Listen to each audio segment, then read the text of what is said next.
Salut à tous, chose promis, chose due, il est 7h58 et aujourd'hui je vous emmène dans la jungle pour aller installer les appareils photo automatiques. On va aller voir si on peut trouver le Jaguar, peut-être en chemin. Donc il est presque 8h, j'ai déjà fait un bout de la route, j'arrive dans un petit moment maintenant dans le village où je vais aller retrouver mon guide local qui va m'aider et on va aller voir si on peut trouver quelque chose d'intéressant, installer les appareils automatiques et croiser les doigts.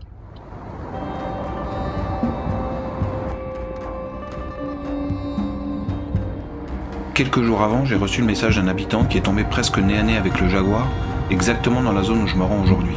C'est de bon augure.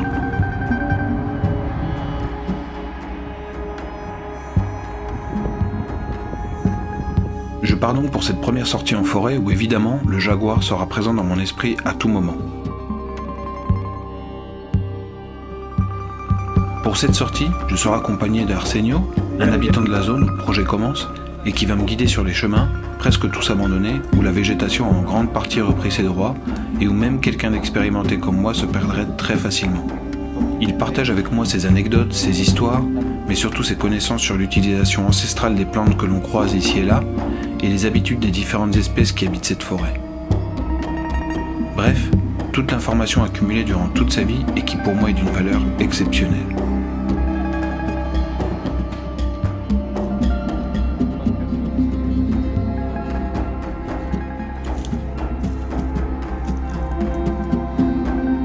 Marcher dans la forêt, c'est un voyage sur le terrain, mais c'est aussi un véritable voyage intérieur.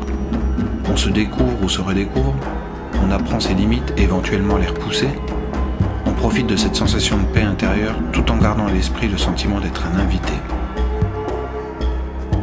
La forêt tropicale possède cette particularité de n'offrir que très peu de visibilité, ainsi qu'un sol constamment jonché de feuilles mortes, branches cassées et pierres calcaires à découvert, ce qui complique sérieusement la recherche de traces. Tous les sens sont en éveil dans la forêt. Des odeurs qui apparaissent au détour d'un chemin de brousse puis qui disparaissent aussi vite. Des sons et des bruits qui parfois restent mystérieux et qui font travailler l'imagination, ainsi qu'une large diversité de couleurs et de textures. Un sentiment confus cependant d'être dans un endroit si paisible et préservé, quand à seulement quelques dizaines de kilomètres de là se construit un projet pharaonique de train touristique complètement inadéquate, qui ne contemple en aucune façon l'extraordinaire biodiversité et les ressources naturelles. Après cette journée, je vivrai donc constamment, jour après jour, avec une émotion particulière en imaginant les appareils automatiques qui attendent patiemment le passage d'un félin pour en garder une trace, et aussi pour participer à l'effort des communautés indigènes pour préserver leur héritage et enseigner aux prochaines générations à en faire de même. Une responsabilité considérable.